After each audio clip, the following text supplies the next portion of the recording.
Morning बच्चों। तो आज हम लोग इस वीडियो में एक 15 नंबर क्वेश्चन जो अपना रह गया था डीपीपी में उसको सॉल्व करेंगे। इसके अलावे मैं एक दो प्रॉब्लम और एक्स्ट्रा बताऊंगा यहाँ पे जो बहुत इंपॉर्टेंट है। क्लियर है? अब बात करते हैं क्वेश्चन नंबर 15 की। तो क्वेश्चन नंबर 15 में जैसा कि तुम देखो कि यहाँ पे एक टर्म लिखा हुआ है सिंपल हार्मोनिक मोशन। ठीक है ना? एक टर्म लिखा हुआ है अपना सिंपल हार्मोनिक मोशन। तो मेरे को थोड़ा सा इसको यहाँ डिस्कस करना होगा। ऐसे ये बहुत ही डिटेल में डिस्कशन होता है आपका सिंपल हार्मोनिक मोशन वाले चैप्टर में, लेकिन चूंकि यहाँ इसका कॉन्सेप्ट यूज आना है तो थोड़ा मैं यहाँ इसकी बात कर देता हूँ। क्लियर है? और इस चैप्टर में भी और भी कई जगह ये बार बार चूंकि आएगा तो मैं पहले इसको थोड़ा क्लियर कर दूं, उसके बाद मैं प्रॉब्लम पे पहुंचूंगा। तो मैं थोड़ा ये आपको इस टर्म से थोड़ा आपको अंदाजा आपको मैं दे दूं कि आखिर ये है क्या। क्लियर है? और यहाँ पे इसमें सिंपल हार्मोनिक मोशन के साथ साथ टाइम पीरियड की भी बात चल रही है, तो ये भी हम लोग थोड़ा बात करते हैं। इसका डिटेल डिस्कशन आपको एसएचएम में मिलता है। कहाँ पे मिलता है? एसएचएम जो एक पूरा चैप्टर है वहां पे आप इसको डिटेल में देख सकते हैं। ओके, चलो तो देखो, सबसे पहली बात ये इंटरेस्टिंग है। टोटल तीन टर्म है यहाँ पे। एक है पीरियोडिक, एक है आपका ऑसिलेटरी और एक है सिंपल हार्मोनिक मोशन। ये तीनों आपस में कैसे रिलेटेड हैं, ये किस प्रकार के मोशन होते हैं, इसको जरा देखो। सबसे पहले बात करते हैं हम लोग पीरियोडिक की। ठीक है ना? Periodic motion, periodic motion, periodic motion जो है इसकी क्या खासियत है?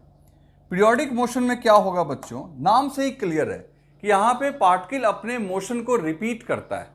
पार्टिकल अपने मोशन को क्या करता है? रिपीट करता है, मोशन को रिपीट करता है और एक फिक्स्ड टाइम में रिपीट करता है। मान लो कोई अगर 9 बजे से लेके 10 बजे तक कहीं जाता है और ऐसा वो रोज करता है, 9 से 10, 9 से 10, 9 से 10, रोज आता जाता है आता जाता है, तो इसको हम लोग पीरियोडिक बोलेंगे। और कोई कंडीशन नहीं है पीरियोडिक होने के लिए। ऐसा कुछ नहीं है कि आप जिस रास्ते से गए उसी रास्ते से आप लौटिए, ऐसा कुछ नहीं है, नथिंग। रास्ता रिपीट कीजिए ना कीजिए आपकी मर्जी है, रिपीट कर भी सकते हैं नहीं भी कर सकते हैं। तो सिर्फ टाइम फिक्स्ड होना चाहिए कि भाई 9 से 10 के बीच में ही ये जर्नी अगर हो रही है, रोज समय उसका फिक्स्ड है, तो ऐसे को हम लोग बोलते हैं पीरियोडिक मोशन। रास्ता फिक्स्ड हो या ना हो, जिस रास्ते से गए उससे लौटे या नहीं लौटे, ये जोड़ी नहीं है। यानी टू एंड फ्रो, आगे पीछे मोशन हो रहा हो तो भी ठीक है, नहीं हो रहा हो तो भी ठीक है। अब जैसे देखो, अगर मैं पूछूं कि एक पार्टिकल एक सर्कुलर पाथ पे चल रहा है ना, ए से चला और वापस फिर ए पे पहुंच गया, क्या ये पीरियोडिक है? तो जवाब है यस। अगर ये अगर हर 2 सेकंड में ऐसा काम कर रहा है, टाइम फिक्स किए हुए है, तो ये पीरियोडिक है। लेकिन इसमें ये रास्ता रिपीट नहीं कर रहा है, क्योंकि रास्ता कैसे रिपीट नहीं कर रहा है? देखो, ये थोड़ा तुमको ताजुब लगेगा। रास्ता रिपीट करने का मतलब है कि ए से चला और फिर वापस ए पे आने के लिए वो जो है हमेशा नए नए पॉइंट से होते हुए गया। अब ये हम नहीं कहेंगे कि अगली बार फिर वो चक्कर लगा रहा, तो इसको रिपीट नहीं बोलते। अगर वो ए से जाता और फिर यहां रुक के वापस ऐसे आता ए पे, तो उसको बोलते हम लोग रिपीट करना। यहां क्या हो रहा है कि ये ऐसे गया और ऐसे चला आया। समझ में आई बात? अब रिपीट करना किसको बोलते हैं? रिपीट का मतलब है कि जिधर से गए और लौटे भी उसी रास्ते से, लेकिन ऐसे यहां पे तो ऐसे हो गया। लेकिन तब भी इसको पीरियोडिक बोलेंगे, क्योंकि पीरियोडिक में आपको एक बात समझ में आ गई कि यहां पे नेसेसरी कंडीशन है सिर्फ टाइम फिक्स्ड होना चाहिए, रास्ता फिक्स्ड हो या ना हो भी सकता है नहीं भी हो सकता है। तो इसको मैं लिख देता हूं पहले पीरियोडिक में तीनों को। हालांकि इसका कोई जरूरत नहीं है, लेकिन मेरे को तुम्हें इसकी समझ अच्छी हो इसलिए मैं ऐसा कर रहा हूं। ठीक है बच्चों? तो हम लोग यहां पे लिख देंगे in this case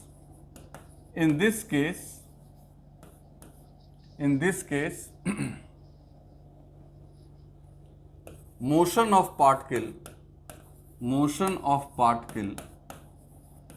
particle is repeated in fixed time interval। ठीक है। During periodic motion, during periodic motion particle may or may not repeat its path। अपने रास्ते को रिपीट कर भी सकता है, नहीं भी कर सकता है। तो ये लिख लो आप पीरियोडिक मोशन के बारे में।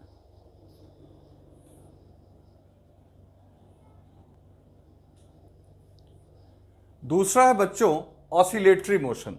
जरा ध्यान से देखो, जो सेकंड है आपका वो क्या है, ऑसिलेटरी मोशन। अब ऑसिलेटरी मोशन जो है ये पीरियोडिक का ही एक खास टाइप है। तो कहोगे पीरियोडिक का खास टाइप है, तो ये चूंकि पीरियोडिक का टाइप है, हम लोग सबसे पहले यहां लिख देते हैं, इट इज स्पेशल, है ना, special case of periodic motion. अब ये पीरियोडिक मोशन का ही एक खास टाइप है। क्लियर? तो पीरियोडिक मोशन का ये एक खास टाइप है। और इसमें क्या फर्क है, क्योंकि पीरियोडिक से कुछ तो फर्क होगा। तो इसका मतलब है कि पीरियोडिक का खास टाइप है तो टाइम तो यहां भी फिक्स्ड होगा, लेकिन यहां पे बच्चों रास्ता भी फिक्स्ड होगा, टू एंड फ्रो। यहां पे पार्टिकल जो अपने मोशन को रिपीट करेगा तो जिस रास्ते से जाएगा उसी रास्ते से वापस लौटेगा। तो यहां पे हम लोग एक पॉइंट लिखेंगे, in this case particle repeats it's motion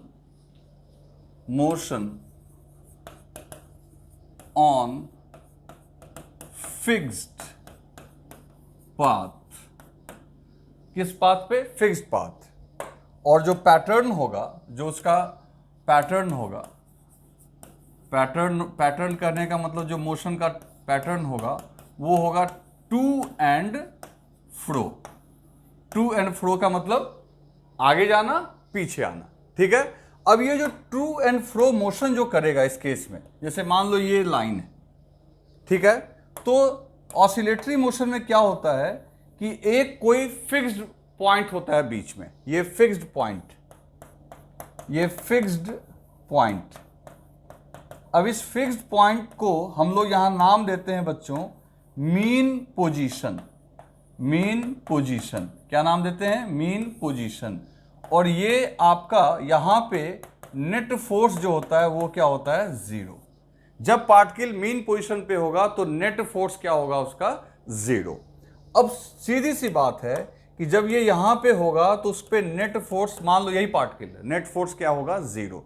अब इसी के अबाउट ये आगे पीछे करेगा, मतलब ये यहां से आगे जाएगा, फिर वापस आएगा, फिर इधर जाएगा, है ना, और फिर वापस लौटेगा, जो कि आप जानते हो स्प्रिंग ब्लॉक के केस में होता है, आगे पीछे। तो मतलब ये टू एंड फ्रो जाएगा दोनों तरफ।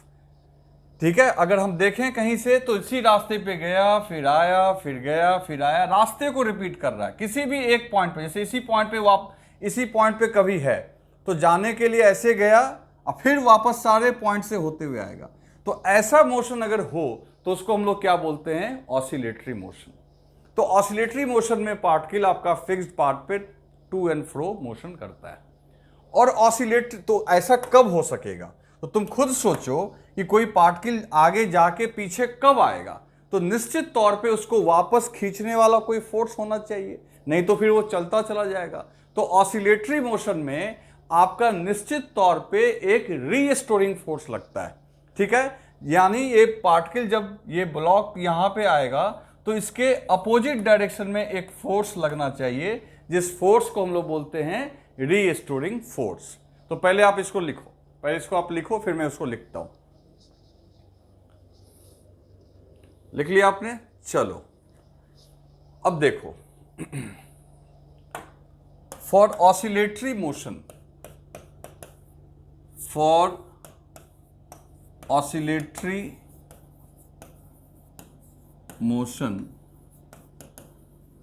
there must be a restoring force exerted on the particle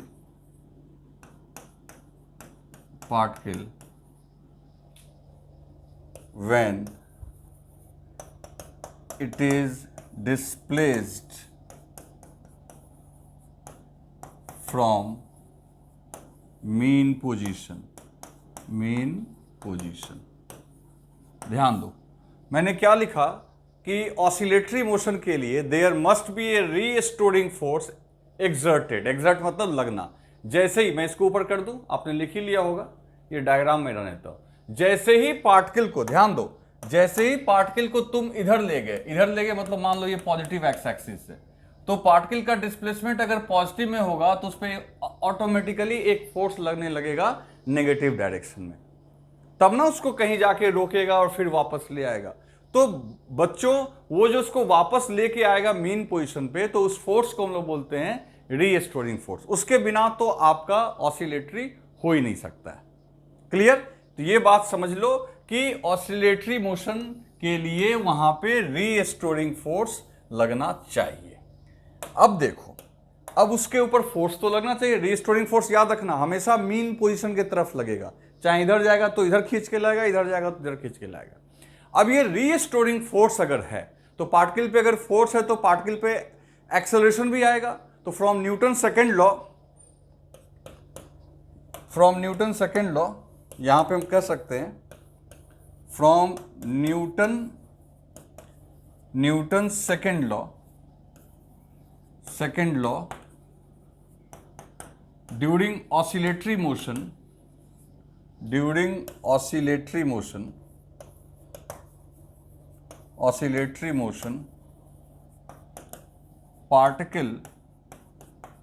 particle will have acceleration। Particle के पास एक्सेलरेशन होगा, अगर फोर्स होगा तो एक्सेलरेशन भी होगा।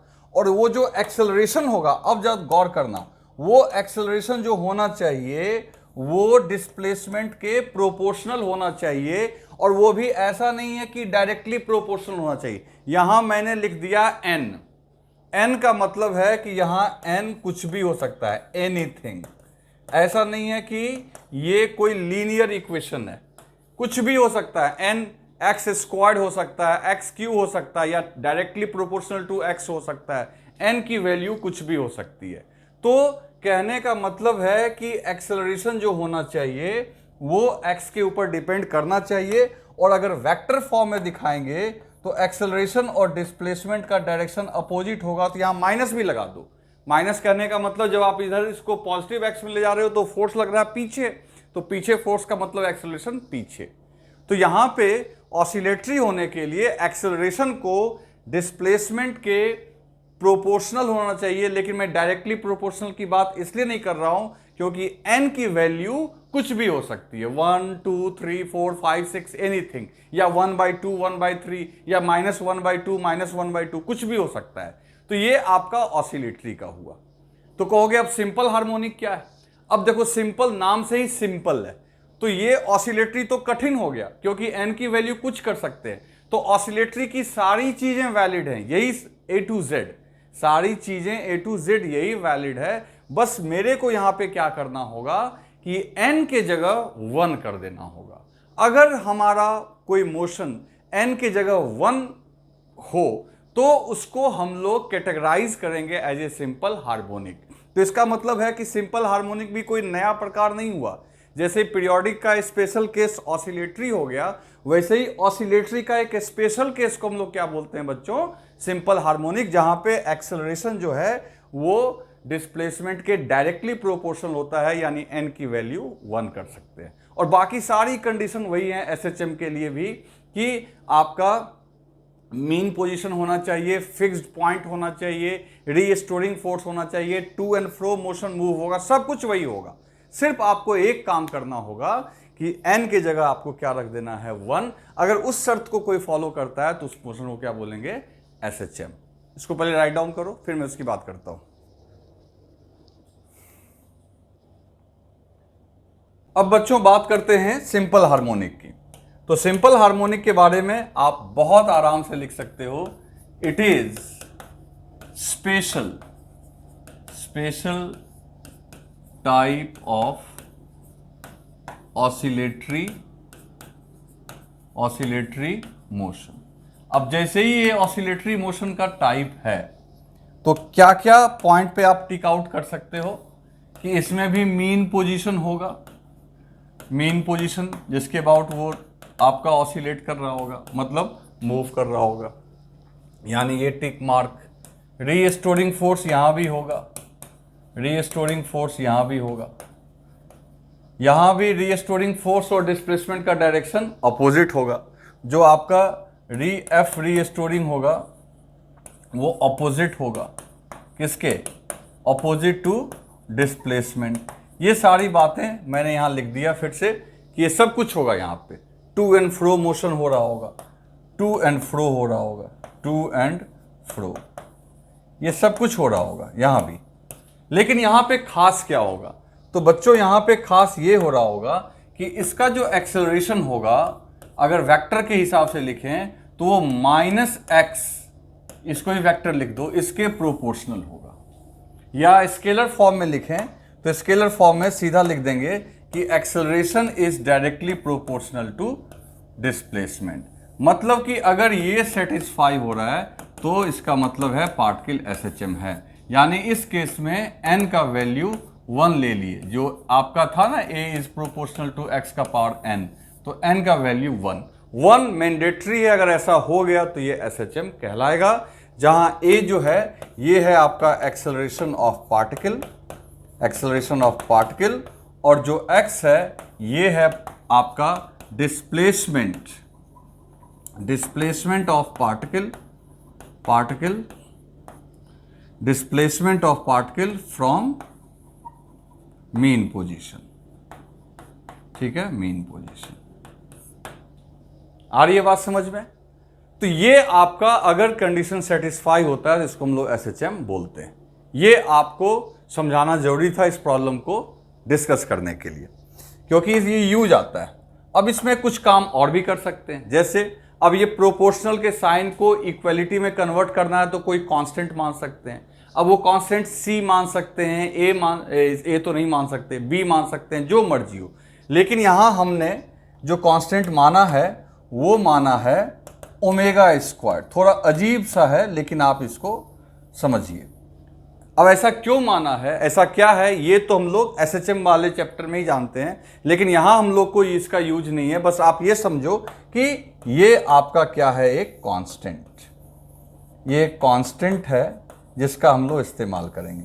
तो जब भी आपको इक्वेशन आएगा, जो देखना इस प्रॉब्लम में हम लोग इक्वेशन डिराइव करेंगे, तो x का जो भी कॉफिशिएंट निकलेगा, याद रखना x का जो भी कॉफिशिएंट होगा वो किसका रोल प्ले करेगा? ओमेगा स्क्वायर का। ओमेगा को यहां एंगुलर फ्रीक्वेंसी बोलते हैं, लेकिन उसको याद करने की जरूरत नहीं। आप समझो कि ये एक कांस्टेंट है, x के कॉफिशिएंट में जो भी आएगा वो यहां कांस्टेंट का रोल प्ले करेगा, और वो कांस्टेंट होगा कौन? Omega square. ठीक, अब देखो, अब यहां पे जो ये ओमेगा स्क्वायर है ना, ये ओमेगा स्क्वायर आपका कांस्टेंट है। इसको मैं क्यों यहां पे लेके आ रहा हूं? अब यहां पे देखो कि पार्टिकल मूव कर रहा है, तो मूव कर रहा है तो अपने मोशन को रिपीट कर रहा है। तो जितने टाइम में वो अपने मोशन का एक साइकिल पूरा कर लेगा, एक साइकिल पूरा करने का मतलब एक पॉइंट से गया और फिर वापस आया, उसको हम लोग बोलते हैं टाइम पीरियड। क्या बोलते हैं बच्चों? Time period. और जो टाइम पीरियड की वैल्यू आती है कैलकुलेट करके, वो आती है t equals to 2 pi by omega. अब वहां पे ये ओमेगा आपको काम आएगा। सबसे पहली बात है, ये t क्या हो गया? Time period. ये t हो गया आपका टाइम पीरियड। तो टाइम पीरियड जो है ये आपका वो टाइम हो गया जिसमें वो पूरा एक साइकिल अपना कंप्लीट करता है ना? पूरा मोशन का एक साइकिल जाना और कंप्लीटली आना पूरी तरीके से, तो उसको हम लोग बोलते हैं टाइम पीरियड। इसको कैलकुलेट कैसे करते हैं? तो 2 पाई अपॉन ओमेगा। कहोगे ओमेगा कहां से लेके आएंगे? तो जो एक्स स्क्वायर का कॉफिशिएंट है उसको हम लोग ओमेगा स्क्वायर करते हैं, तो जो भी कॉफिशिएंट आएगा उसका अंडर रूट ले लेंगे तो ऑटोमेटिकली ओमेगा आएगा, जो देख रहे हैं इस प्रॉब्लम में हम लोग करेंगे, और उसको 2 पाई में डिवाइड कर देंगे। ठीक है बच्चों, तो ये इसमें एक एक्स्ट्रा कॉन्सेप्ट था जो आपको समझ लेना है, जिसका यूज हम लोग करेंगे। ओके, ये एक बार आपको ध्यान दिलवाना जरूरी था, तो इसको राइट डाउन कर लो। तो बच्चों अब हम लोग इस प्रॉब्लम को सॉल्व करते हैं। तो देखो, अब इसमें हम लोग को जहां पे एसएचएम की जरूरत होगी हम लोग उस कॉन्सेप्ट को अप्लाई कर सकते हैं। तो जैसे देखो इस क्वेश्चन में क्या लिखा हुआ है कि दो पार्टिकल है ए और बी, ठीक है, और दोनों के ऊपर जो चार्ज है वो कैपिटल क्यू के इक्वल है। फिर कहता है उन दोनों को फिक्स कर दिया गया है, मतलब फिक्स्ड कर दिया गया है, और उनके बीच का जो सेपरेशन है वो है स्मॉल डी। फिर एक तीसरा पार्टिकल है बच्चों जिसका नाम है सी, और उसके ऊपर चार्ज है माइनस स्मॉल क्यू, जो कि उन दोनों के बीच में रखा गया है, और वो एक लाइन बना दो, वहां पे बना देंगे हम लोग ए और बी के बीच में, जिस लाइन का नाम होगा ए बी। अब इसके बाद इसमें कई सारे क्वेश्चंस है, हर एक क्वेश्चन को अपने को ध्यान से देखना है। ए में पूछ रहा है if it is displaced through the distance x perpendicular to A B, अगर आपने उस चार्ज को ए बी के परपेंडिकुलर एक्स डिस्टेंस से डिस्प्लेस किया तो what would be the electric force experienced by it. तो आपको इलेक्ट्रिक फोर्स कैलकुलेट करना है। फिर कहता है कि ये अज्यूम करो कि x जो है वो d से बहुत छोटा है, तो ये अपने को शो करना है कि force is directly proportional to x, वो भी हम लोग कर सकते हैं। फिर कह रहा है कि under what condition will the particle C execute simple harmonic motion and if it is released after such a small displacement find the time period of the oscillation if these condition are satisfied. Clear? तो अब देखो इसको हम लोग कैसे solve करते हैं। देखो करना क्या है बच्चों, ऐसा एक प्रॉब्लम हम लोग ऑलरेडी सॉल्व कर चुके हैं, आपको याद होगा, जिसमें दो चार्ज था और बीच में एक प्लस चार्ज था वहाँ पे, और उसको हमने y डिस्टेंस से शिफ्ट किया था, और फिर हमें ये प्रूव करना था कि प्रूव नहीं करना था बल्कि पता करना था कि y फोर्स के ऊपर कैसे डिपेंड कर रहा है, और वहाँ भी वो y जो था दोनों के बीच के डिस्टेंस के कंपेयर में क्या था, बहुत छोटा। वही चीज़ कुछ यहाँ भी हो रहा है। तो यहाँ पे देखो सबसे पहली बात कि ये आपका चार्ज है प्लस Q, देखते जाना, और दूसरा चार्ज है यहां पे आपका प्लस Q। ठीक, ये पॉइंट जो आपका है ये पॉइंट A है and this is B point, ये पॉइंट B। A और B पे हमने इसको फिक्स्ड कर दिया, ये A से B तक की दूरी D दी गई है। अब जो तीसरा चार्ज है वो इनके ठीक बीच में, that is minus small Q. तो जब तक ये यहां पे है तब तक C पे उसका नेट फोर्स उसके ऊपर क्या होगा, जीरो। कहोगे क्यों? तो जितना फोर्स से ये इसको इधर खींच रहा होगा उतना ही फोर्स से ये भी खींच रहा होगा, तो इस तरीके से इसके ऊपर नेट फोर्स क्या हो गया होगा बच्चों, जीरो। तो इसका मतलब है कि ये पॉइंट पे यहां पे तुम बोल सकते हो कि इसके ऊपर जब C पे था ये चार्ज तो नेट फोर्स क्या हो गया, नेट फोर्स जीरो। लेकिन अब बात आती है कि इसको हमने डिस्प्लेस करवाया AB के परपेंडिकुलर, तो AB लाइन ये हो गया, इसके परपेंडिकुलर मतलब आपने उसको ऊपर डिस्प्लेस करवाया यहां तक। क्लियर? जब ये यहां पे है तो अब देखते हैं क्या होगा। इसी चार्ज को जब हमने यहां पहुंचा दिया, अब इसको मैं यहां से मिटा देता हूं, आप कंफ्यूज मत कर जाना कि दो दो चार्ज नहीं है, इसी चार्ज को हम लोग वहां लेके गए, ठीक है।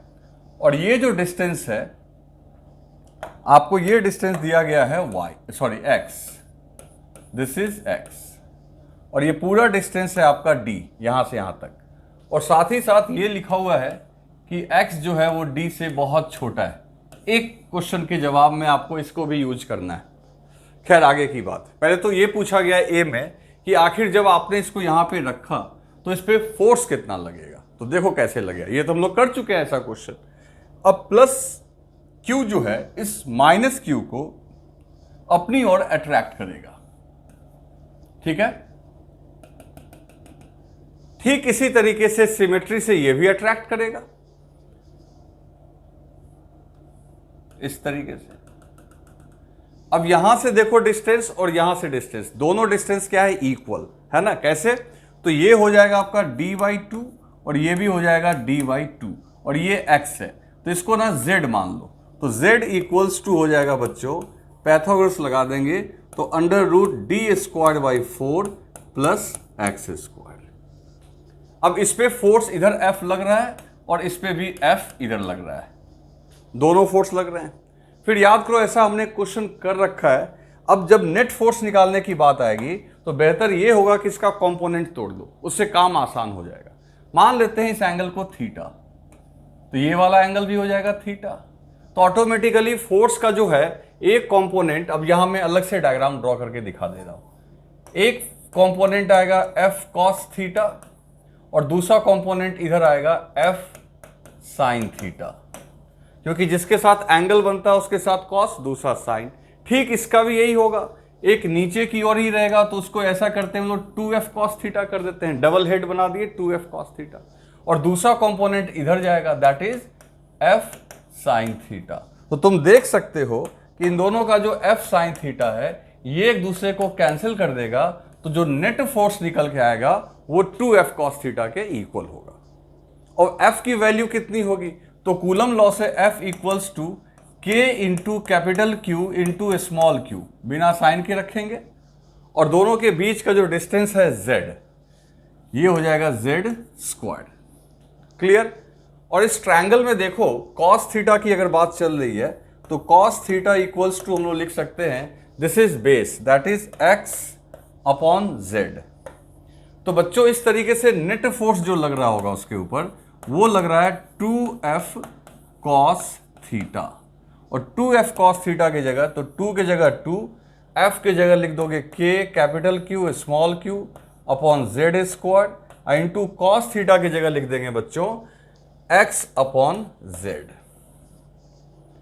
तो पहला आंसर तो बहुत आराम से आ गया। तो हमारा जो नेट फोर्स निकल के आया बच्चों यहाँ पे, तो नेट फोर्स जो निकल के आ रहा है वो आ रहा है 2k capital Q small q x upon z का पावर 3। अब z q को कैसे लिखेंगे, तो z equals to under root this, तो अंडर रूट दिस, तो अंडर रूट का पावर होता है हाफ और z का पावर है 3, तो हाफ का पावर 3 तो वो हो जाएगा 3/2। पावर का पावर अगर करते हैं तो उसको मल्टीप्लाई कर देते हैं। तो फाइनल आंसर जो होगा, ये पहला जो हम लोग को ए में पूछा जा रहा था, हम लोग को ए में पूछा यही जा रहा था कि आखिर कितना फोर्स लगेगा।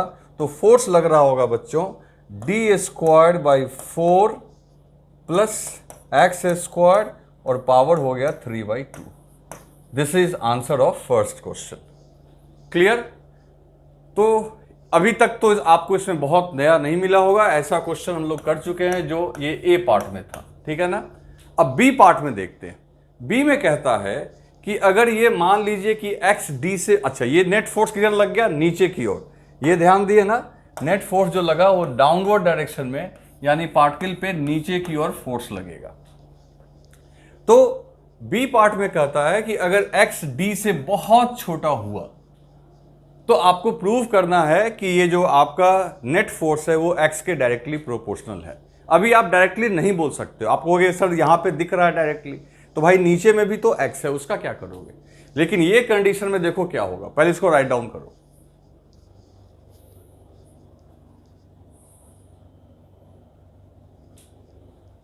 चलो बच्चों, तो हम लोग आगे देखते हैं। आपने लिख लिया ये सब ना, अब इसको मैं ऊपर कर दूं, एक बार आप फिर से देख लो, अच्छे से लिख लिया होगा।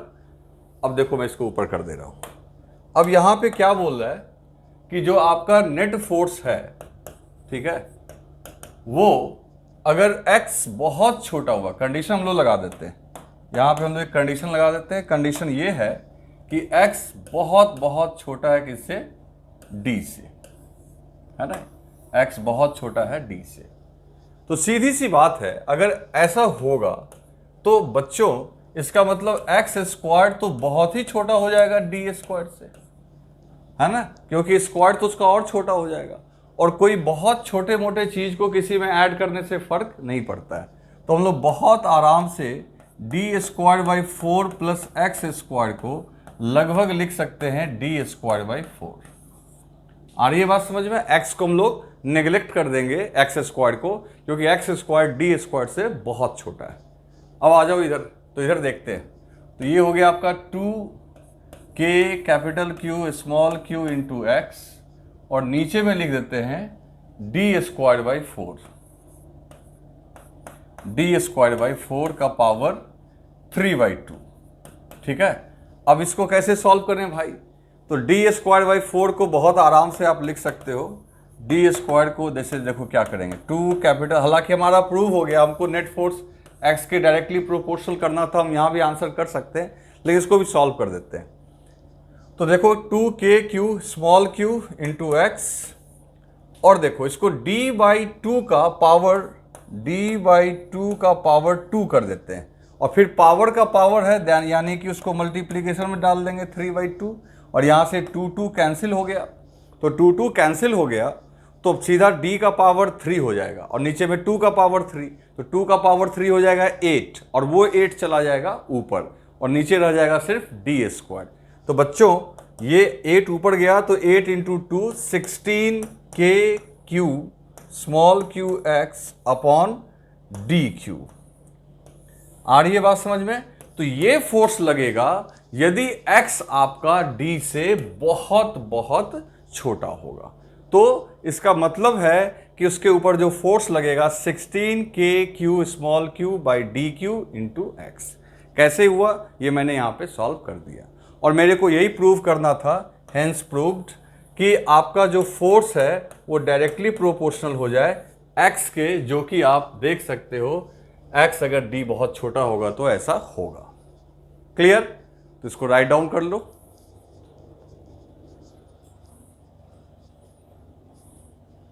लिख लिया आपने? चलो अब हम लोग इसके आखिरी पार्ट पे आते हैं। उसमें हमें क्या करना है, इन सब का अभी उसमें जरूरत भी पड़ेगा हमें। तो हमें इस चार्ज के मोशन को डिस्कस करना है कि अगर उसको हम वहां से रिलीज करेंगे तो मोशन कैसे होगा। तो देखो जरा, देखो पहले समझो, ये आपका था प्लस क्यू, ठीक, ये भी आपका प्लस क्यू है। अब इन दोनों के बीच में उस स्मॉल क्यू को आपने ऊपर भेज दिया यहां। अब इस स्मॉल क्यू को, जैसा कि आपने अभी देखा कि इसने भी अट्रैक्ट किया और इसने भी अट्रैक्ट किया, दोनों ने अट्रैक्ट किया, जिसकी वजह से यहां पे जो आपका है वो नेट फोर्स जो लग रहा है नीचे।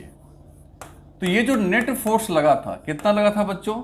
ये जो नेट फोर्स लगा था, अभी याद होगा आपको, 2f cos थीटा, यही लगा था ना, 2f cos थीटा, जिसकी वैल्यू कितनी आई थी? तो जिसकी वैल्यू आई थी 2 capital Q small q into x upon d square by 4 plus x square पूरे का पावर 3/2। जब x बहुत छोटा नहीं था तब, और जब x बहुत छोटा था तो उसका भी हम लोग लिख सकते हैं। पहले यहां मोशन देखो, तो मान लेते हैं चार पार्टिकल को अगर आपने यहां रिलीज कर दिया, तो ये जो नेट फोर्स है ये इसको खींच के नीचे लाएगा, ठीक, और जब फोर्स लगेगा बच्चों तो ऑटोमेटिकली एक्सेलरेशन भी होगा न्यूटन सेकेंड लॉ से। तो इससे क्या होगा कि इसकी वेलोसिटी बढ़ती चली जाएगी। जब ये यहां पहुंचेगा इस पॉइंट पे, तो यहां पे आपका इसके ऊपर नेट फोर्स 0 होगा, लेकिन यहां पे इसकी जो वेलोसिटी होगी वो मैक्सिमम हो जाएगी। कहोगे कैसे? तो जब इसको खींच के ला रहे हो तो फोर्स तुमको क्या देगा? Acceleration, and that will increase your velocity, and your velocity will be maximum when you will cross the mean position. और यहां जहां नेट फोर्स 0 है, इसी को हम लोग बोल देंगे मीन पोजीशन। तो बच्चों ये सारी बातें तो मैच कर रही हैं अभी तक ऑसिलेटरी वाले कंडीशन से, कि ये आया फिर मीन पोजीशन को क्रॉस किया। हाई वेलोसिटी से। वेलोसिटी कहां से आई? फोर्स की वजह से। क्या यहां ये रुका हुआ रहेगा? नहीं, क्योंकि इसके पास वेलोसिटी है तो ये आपका क्या होगा, फिर नीचे जाने लगेगा, है ना। लेकिन जब वो नीचे जा रहा होगा तो तुम खुद सोचो कि ये प्लस क्यू इसको इधर खींच रहा होगा, ये इधर खींच रहा होगा, तो जो फोर्स उसको पहले नीचे लेके आया वही फोर्स अब नीचे जाते समय ऊपर लगने लगेगा और उसको स्लो करेगा। फाइनली वो फिर कहीं जाके क्या आ जाएगा, रेस्ट में। और यहां पे इस पे नेट फोर्स फिर ऊपर ही लगता रहेगा सब जगह पे, और यहां पे इसकी वेलोसिटी जो है वो हो जाएगी 0। क्या फिर ये यहां पे रेस्ट में रहेगा? जवाब है नो, ये फिर ऊपर जाएगा और इस तरीके से आपका टू एंड फ्रो मोशन शुरू हो जाएगा। आ रही है बात समझ में? इसलिए मैंने आपको वो सब बताया। तो यहां पे पार्टिकल जो है इस लाइन के लॉन्ग आपका एक ऑसिलेटरी मोशन करेगा डेफिनेटली, टू एंड फ्रो। और जो इलेक्ट्रिक फोर्स है ये जो इलेक्ट्रिक फोर्स लग रहा है ये आपका रीस्टोरिंग, ये आपका काम करेगा रीस्टोरिंग फोर्स का। किसका काम करेगा? रीस्टोरिंग फोर्स का। ठीक है, तो ये रीस्टोरिंग फोर्स का काम करेगा। ये आपका बीच में मीन पोजीशन हो गया यहां पे। ठीक है, तो ये ऑसिलेटरी तो है। अब ये एसएचएम है कि नहीं है ये देखना होगा। तो सबसे पहली बात है कि जब आपका फोर्स कितना लग रहा है, फोर्स ये लग रहा है नॉर्मली, अभी हमने माना नहीं है कि एक्स बहुत छोटा है, और फिर न्यूटन सेकेंड लॉ से आप लिख सकते हो कि net force equals to mass into acceleration. तो बच्चों इसके आरएचएस को और इसके आरएचएस को इक्वल कर दो, क्योंकि net force equal to this और net force equals to mass into acceleration. कहां से? From Newton second law, from Newton's second law. ठीक है, तो इसका मतलब ये हुआ कि हम लोग इसको लिख सकते हैं यहां पे m into a equals to this whole thing, that is 2 capital Q small q into x upon d square by 4 plus x square का पावर 3/2। m को भी उधर भेज दो। तो बच्चों इस तरीके से जो आपका एक्सेलरेशन निकल के आएगा एक बहुत लंबा चौड़ा सा, a equals to 2 capital Q small q into x upon m और ब्रैकेट में d square by 4 plus x square का पावर 3/2। तो देखो ये एक्सेलरेशन आ गया आपका। लेकिन आप गौर करना कि अभी एक्सेलरेशन जो है वो x के डायरेक्टली प्रोपोर्शनल नहीं है, क्योंकि x आपको ऊपर में दिख रहा है तो x नीचे भी दिख रहा है। तो ये प्रोपोर्शनल में तो सीधा सीधा linear equation y equal to mx का इक्वेशन फॉलो होना चाहिए। तो यहां तो x कॉम्प्लिकेटेड पावर में, तो हम लोग कह सकते हैं from here we can see from condition observed we can say this motion is oscillatory not SHM नहीं होगा। अब इसको हम SHM नहीं बोलेंगे। तो कहोगे कि सर क्वेश्चन में तो लिखा हुआ है कि क्या SHM पॉसिबल है, तो जवाब है पॉसिबल है, SHM हो सकता है। एक कंडीशन बनाना पड़ेगा और वो कंडीशन हम लोग ऑलरेडी बना चुके हैं। यही x अगर बहुत छोटा हो रहा था तो आप जरा बैक में चलोगे तो देखो फोर्स की वैल्यू क्या निकल के आ रही थी। जब x बहुत छोटा हो रहा था तो x की वैल्यू, फोर्स की value 16 kq x upon dq आ रही थी। यहां देखो फोर्स डायरेक्टली प्रोपोर्शनल है तो ऑटोमेटिकली एक्सेलरेशन भी होगा। तो ये चीज अभी हम लोग लिखेंगे। तो पहले आप इसको राइट डाउन कर लो, इसको राइट डाउन कर लो, फिर मैं उसकी बात करता हूं।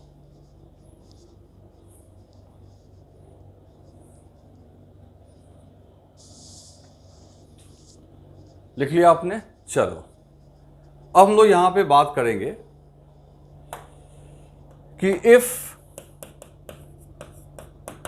x is very very less than d, उस केस में बच्चों जो नेट फोर्स अपना आया निकल के वो आया 16 kq स्मॉल q, है ना, अपॉन डी क्यू, यही है। अच्छा, ऊपर में एक्स भी था यहां पे, इसको ऊपर कर दिया जाए। ओके, अब ये जब आ गया तो हम लोग कह सकते हैं कि न्यूटन सेकेंड लॉ से इसके जगह लिख सकते हैं m into a equal to 16 k Q small q into x upon d cube. अब बच्चों आप आराम से देख सकते हो कि ये जो एक्सेलरेशन है आपका, ये 16 k Q x upon M को नीचे भेज दो तो ये आ गया एम डी क्यू। यानी एक्सेलरेशन जो है, ध्यान से देखो, अब ये एक्सेलरेशन हमारा एक्स के डायरेक्टली प्रोपोर्शनल है, क्योंकि नीचे में अब कहीं कोई एक्स नहीं है। तो हम यहां से कह सकते हैं कि यस, नाउ ए जो है डायरेक्टली प्रोपोर्शनल है एक्स के। साथ ही साथ इनका डायरेक्शन भी अपोजिट है। जब ये ऊपर जा गया था, याद करो डिस्प्लेसमेंट जब हमने ऊपर किया तो फोर्स लग रहा था नीचे, और जब ये नीचे डिस्प्लेसमेंट हुआ था तो फोर्स किधर लग रहा था? ऊपर।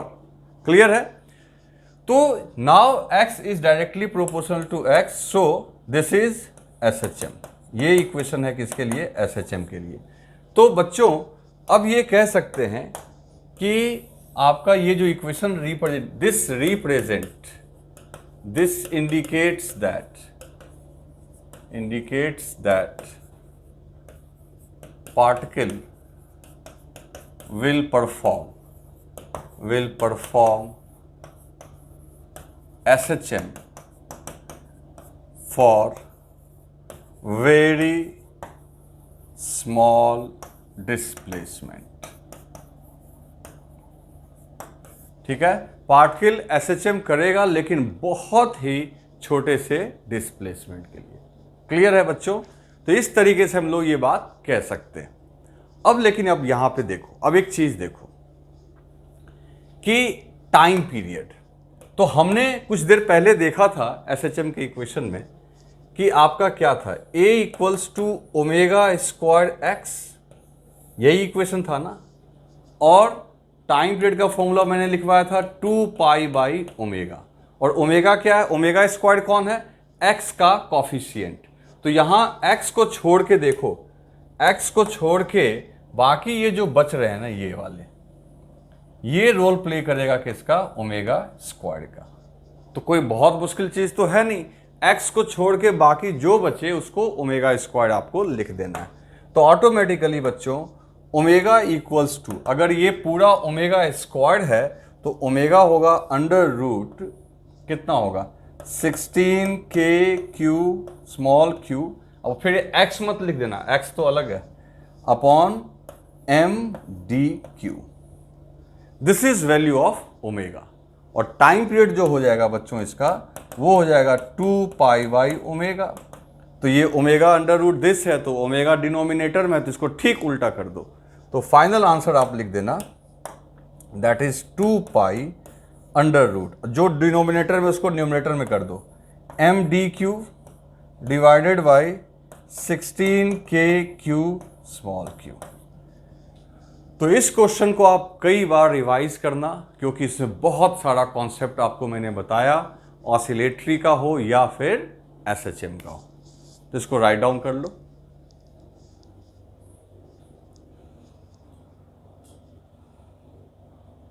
अब बच्चों हम लोग एक क्वेश्चन और करते हैं। हालांकि ऐसा ढेर सारा क्वेश्चन हम लोग तब करेंगे जब हम लोग इलेक्ट्रिक फील्ड पढ़ रहे होंगे, लेकिन तब भी मैं चाहता हूं कि थोड़ा कॉन्सेप्ट आपको कूलम्स लॉ में भी दे दिया जाए। तो ये दोनों जगह क्वेश्चन पूछता है, चाहे वो इलेक्ट्रिक फील्ड के फॉर्म में पूछ ले यहाँ पे इस तरीके से। अब ये क्वेश्चन है क्या? इसमें देखो, इसमें एक चार्ज जो है आपका, ये तो इसके सेंटर पे दिया हुआ है, वो भी पॉइंट के फॉर्म में, लेकिन जो दूसरा चार्ज है वो इस रॉड पे डिस्ट्रीब्यूटेड है। देखो इस रॉड पे डिस्ट्रीब्यूटेड है।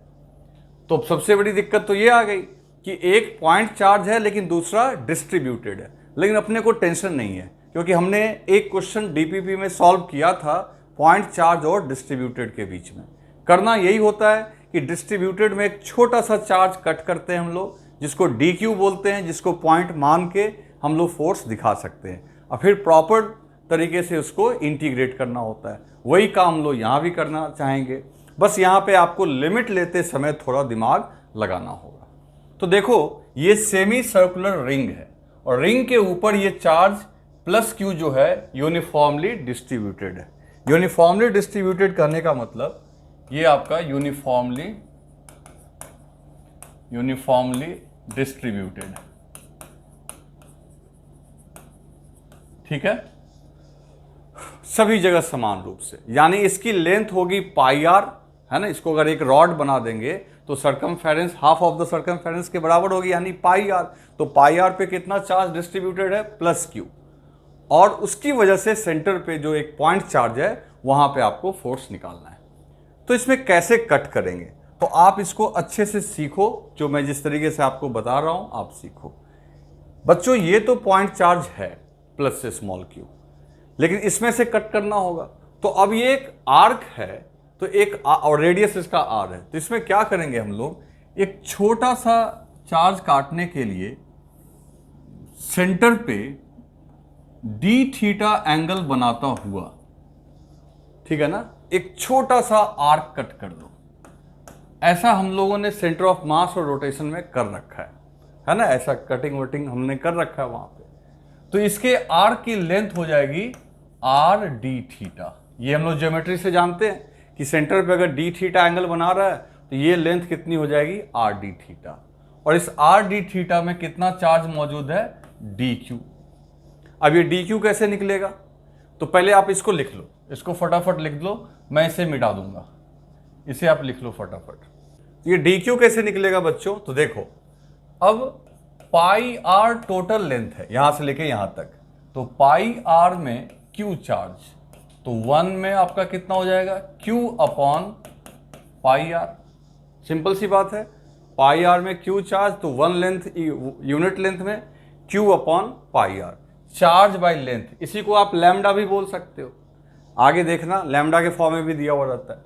तो ये लंबाई कितनी है, तो आर डी थीटा, तो ऑटोमेटिकली ये हो जाएगा q upon pi r into r d theta.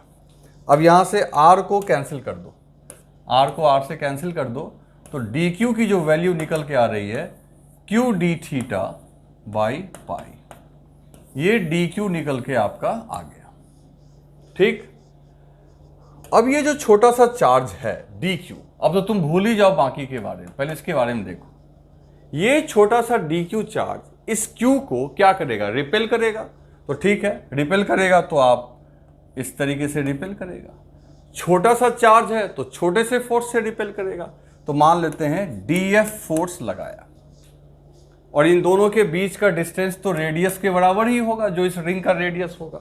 तो उस डीएफ की वैल्यू भी लिख सकते हैं, तो DF is equal to, Coulomb's law लगाओ, के इंटू इसका चार्ज हो गया डी क्यू, जिसकी वैल्यू बाद में रखेंगे हम लोग, डी क्यू इंटू इसका वैल्यू हो गया small q divided by r square. लेकिन अब यहां पे एक इंटरेस्टिंग काम होगा, वो सीखना है तुम्हें अच्छे से। मान लो कि ये आपका एक्स एक्सिस है, इससे ये एंगल बना रहा है थीटा, जो आपने इसे कट किया है, इस आर्क को जो कट किया, उस आर्क का रेडियस कितना एंगल बना रहा है, थीटा, ठीक है। अब जस्ट सोचो कि सिमेट्री से जैसा इधर आपने कट किया है, मान लो ये थीटा की वैल्यू 30 डिग्री है, तो इधर से भी तो 30 डिग्री पे कोई ना कोई छोटा सा डी क्यू होगा, पक्की बात है, वैसा ही होगा। तो ठीक इधर भी एक आपने कट कर लेना है, और यहीं से मामला इंटरेस्टिंग हो जाएगा। देखो, देखते जाओ बस। तो इधर भी हमने एक कट कर लिया, ये भी आपका डी थीटा है, और ये आर डी थीटा, और इसमें भी डी क्यू चार्ज। और इसकी बात करें तो ये भी इधर से थीटा एंगल बना रहा है, तो ये भी प्लस क्यू चार्ज है, ये भी प्लस क्यू है, तो ये भी रिपेल करेगा। अब जब ये रिपेल करेगा तो ये भी आपका इस तरीके से रिपेल करेगा, डीएफ। अब तुमको लगाना होगा थोड़ा दिमाग, कैसे क्या दिमाग लगाना होगा वो देखो।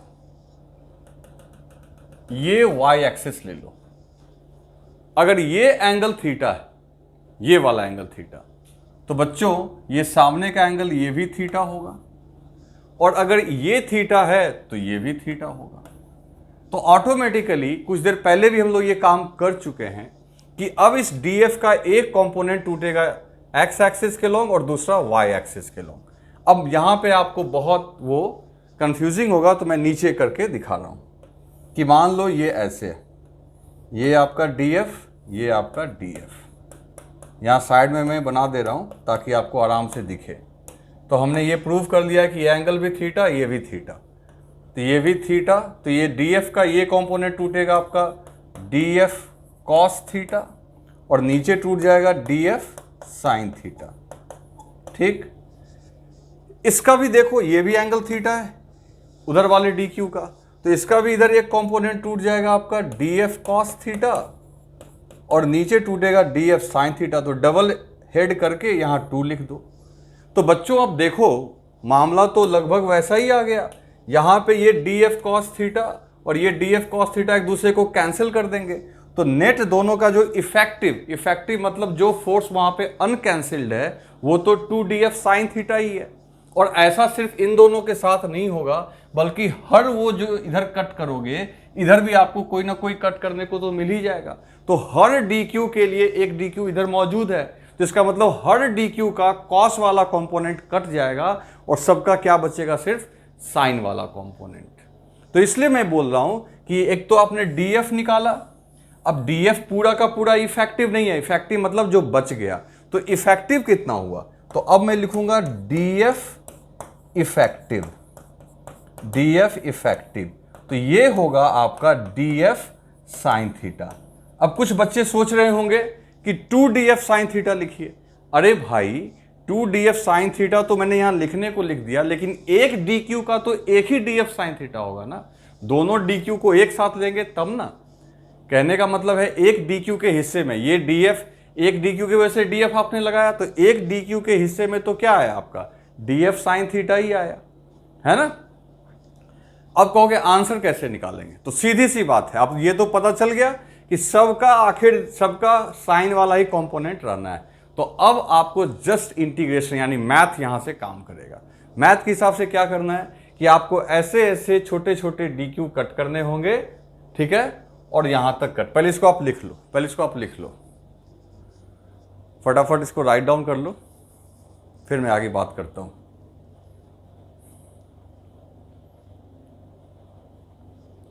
लिख लिया आपने, चलो अब हम लोग क्या करेंगे बच्चों कि यहां पे सबसे पहला DQ काटेंगे यहां पे, तो वो जो DQ काटेंगे उसकी एंगल क्या होगी 0। तो मैं उसको नेक्स्ट डायग्राम में कर देता हूं, इसको मैं ऊपर कर दूं, क्लियर। चलो अब क्या है कि अब तुमको थोड़ा लिमिट के साथ इसको समझाया जाए। मान लो यही वही सर्कल है और इसके ऊपर ये प्लस चार्ज हो गया, इस तरीके से ये प्लस चार्ज हो गया, ये y एक्सिस, ये x एक्सिस। जो सबसे पहला DQ कटेगा वो आपका यहां पे कटेगा। तो जो कटेगा यहां पे, तो उसके लिए एंगल क्या होगा 0। लिखना, इस डायग्राम को बनाना नहीं है, मैं बस समझाने के लिए। फिर यहां वाले के लिए 30, यहां वाले के लिए 60, यहां वाले के लिए 90, यहां वाले के लिए 120, यहां वाले के लिए 150। तो इस तरीके से 180 तक हम लोग जा सकते हैं। तो जो लिमिट होगा वो 0 से 180 तक, बस काम खत्म। अब तो कुछ करना नहीं है, मैं इसको मिटा देता हूं। तो बच्चों इस तरीके से हम लोग अब इसको बस सिंपल इंटीग्रेशन कर देना है और सॉल्व हो जाएगा, ठीक। अब बच्चों हम लोग को क्या करना है कि नेट फोर्स के लिए, so net force is equal to integration of DF sine theta, है ना।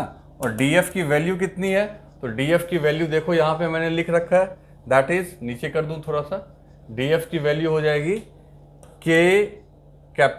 DQ into small q upon R square into sine theta. फिर अब DQ की वैल्यू रखनी होगी और DQ की वैल्यू है Q d theta by pi, ठीक है। तो ये सब मैं लिख देता हूँ यहाँ पे। DQ की वैल्यू जो निकल के आई थी वो आई थी Q d theta upon pi. तो अब यहाँ वैल्यूज रखते हैं, तो K स्मॉल q और R स्क्वायर ये कांस्टेंट है, बाहर निकाल लो। DQ की जगह क्या रखोगे, Q d theta upon pi into sine theta. इसमें से भी Q और पाई को बाहर निकाल दो, ये सब कांस्टेंट ही है। तो capital Q small q upon pi r square, और ब्रैकेट में क्या आ गया बच्चों, साइन थीटा डी थीटा का इंटीग्रेशन। ठीक है, और लिमिट कहाँ से कहाँ लोगे, तो लिमिट ले लोगे बच्चों 0 डिग्री से लेके पाई तक, 0 से पाई तक। क्लियर। अब इसका इंटीग्रेशन कैसे आएगा, तो देखो ये आ जाएगा आपका k capital Q small q upon pi r square, और तुम जानते हो इसका होता है माइनस कॉस थीटा, और ये 0 से पाई तक। तो k capital Q small q pi r square, आगे माइनस लगा दो, अंदर में देखो कॉस पाई कॉस 180 माइनस 1 होता है, ये माइनस मैंने बाहर कर दिया है। ठीक से मैं लिख दूं, नहीं तो कंफ्यूज हो जाओगे तुम। ये माइनस देखो मैंने बाहर कर दिया है यहाँ पे बोल्ड लेटर में। तो अंदर में देखो कॉस पाई कॉस 180 माइनस 1, फिर माइनस कॉस 0 1। समझ में आ रही है बात। अरे कॉस पाई करेंगे माइनस 1 हो जाएगा, फिर एक माइनस तो रहेगा ही फॉर्मूला वाला, और फिर कॉस 0 1, तो माइनस 1 माइनस 2, और वो माइनस आके इसको प्लस कर देगा, है ना, माइनस 2 का माइनस प्लस कर देगा, तो 2 capital Q small q by pi r square. ये निकल के आया आपका फोर्स, जहाँ के कूलम्बिंग कांस्टेंट है। भूल मत जाना के क्या था बच्चों, के क्या था अपना, इसको याद दिला दूं मैं एक बार, कहीं भूल तो नहीं गए हो तुम, 1/4 पाई एप्सिलॉन नॉट, याद दिला दिया बहुत दिन से। तो ये आपका फोर्स निकल के आया। अब फोर्स का डायरेक्शन क्या हुआ, डाउनवर्ड, क्योंकि सभी का जो डाउनवर्ड वाला कंपोनेंट ही वहां पे इंटैक्ट है। क्लियर। तो ये एक बहुत ही बढ़िया क्वेश्चन था, इसका बहुत सारा वेरिएशन है, बहुत सारी वैरायटी है जो हम लोग इलेक्ट्रिक फील्ड पढ़ते समय करेंगे। क्लियर। यहां पे आपको ये कंफ्यूजन नहीं होना चाहिए कि आखिर हमने 2df साइन थीटा की जगह df साइन थीटा ही क्यों लिया, यही कंफ्यूजन होता है, क्योंकि 0 से 180 तक लिमिट लिया है, तो हर एक dq का तो एक ही df साइन थीटा है ना बच्चों। ठीक है, तो आज के लिए इतना ही, इन सभी को लिख लो।